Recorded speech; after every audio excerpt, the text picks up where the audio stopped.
Bonsoir. Ce soir, c'est mamie qui raconte l'histoire des croquettes de Polochon. Depuis qu'il habite dans cette maison, ce n'est encore jamais arrivé. Polochon est privé de croquettes. Tu es devenu beaucoup trop gros, décrète sa maîtresse en le posant sur une balance. Et tu n'es pas très en forme. Allez hop, à la diète. Fini le temps des bonnes croquettes à la viande et à volonté. Terminé la pâtée pour chat avec ce délicieux morceau dedans. À présent, au menu pour le matou, un tout petit bol de croquettes chaque matin et c'est tout. Bolochon s'approche du bol et le renifle. Il détourne la tête dégoûté. Berk. Des croquettes aux légumes. Il regarde sa maîtresse sans trop y croire. Mais elle sourit. Pire encore, elle achète un grand arbre à chat et le pose au milieu du salon. Une bonne alimentation et du sport, voilà ce qu'il te faut, lui déclare-t-elle. À force de dormir et de grignoter toute la journée, tu t'empâtes. Ce n'est pas bon pour la santé. Polochon miaule, agacé. Mais qu'est-ce que c'est que cette nouvelle idée?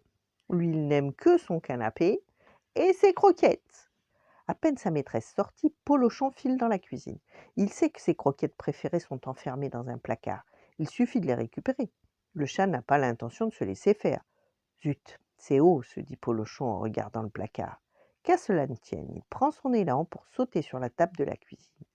Mais Polochon manque d'exercice. Il fait un petit bond ridicule et retombe lourdement sur le sol. C'est vexant. Polochon réfléchit, puis sourit. Il suffit d'utiliser l'arbre à chat, imagine-t-il ravi. Polochon se rend au salon et entreprend de pousser l'arbre à chat jusqu'à la cuisine. Il se dresse contre l'étrange objet, s'arc-boute. Pouh, c'est lourd! Il y a bien longtemps qu'il n'a pas fait travailler ainsi ses muscles. Petit à petit, pourtant, Polochon réussit à pousser l'arbre à chat jusqu'à la cuisine. Il grimpe alors dessus, mais il est encore trop loin du placard des croquettes. Ce n'est pas un problème. Polochon tend la patte un peu, encore, et boum!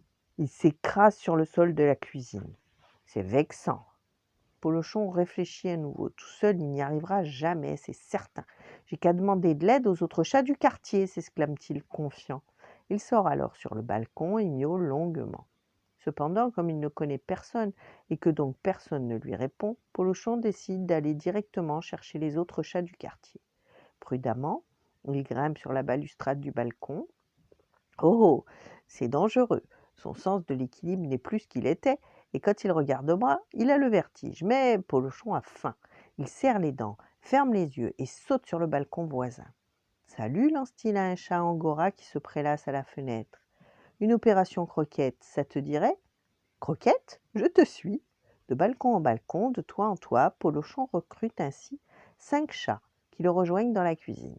Allez les gars, les croquettes sont là-haut, déclare-t-il. Les chats sont souples et agiles, ils font la pyramide, atteignent le placard aux croquettes en 2 temps 3 mouvements. Nom d'une souris, rate celui qui est en haut, la porte est fermée à clé. Pour tous les chats, c'est la mauvaise surprise. Pour Polochon, c'est frustrant.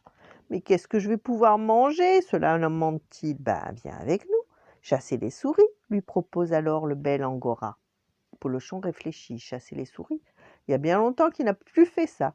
La chasse aux souris, c'est comme le vélo, le rassure un des chats. Ça ne s'oublie jamais. Polochon a faim, il n'a pas le choix. Il suit donc ses nouveaux amis jusqu'au grand terrain vague. C'est ici qu'on trouve les meilleures souris de la ville, lui confie le chat angora.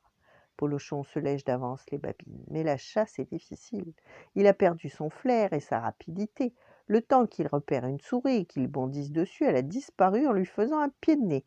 C'est énervant. Pourtant, Polochon persévère. Il renifle, furette, bondit à droite, à gauche, raté. Il flaire, il court, il se faufile, encore raté.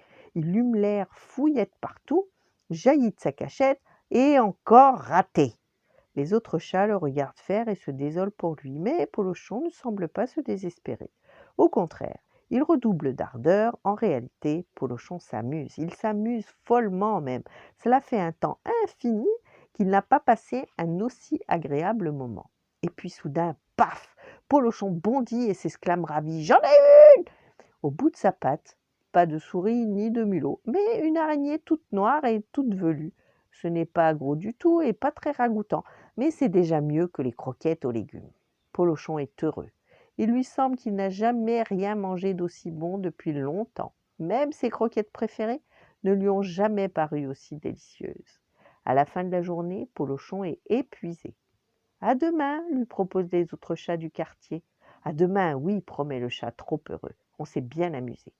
Il rentre chez lui et à peine arrivé s'endort sur le canapé en rêvant de balades sur les toits, de chasse aux souris et de ses nouveaux amis.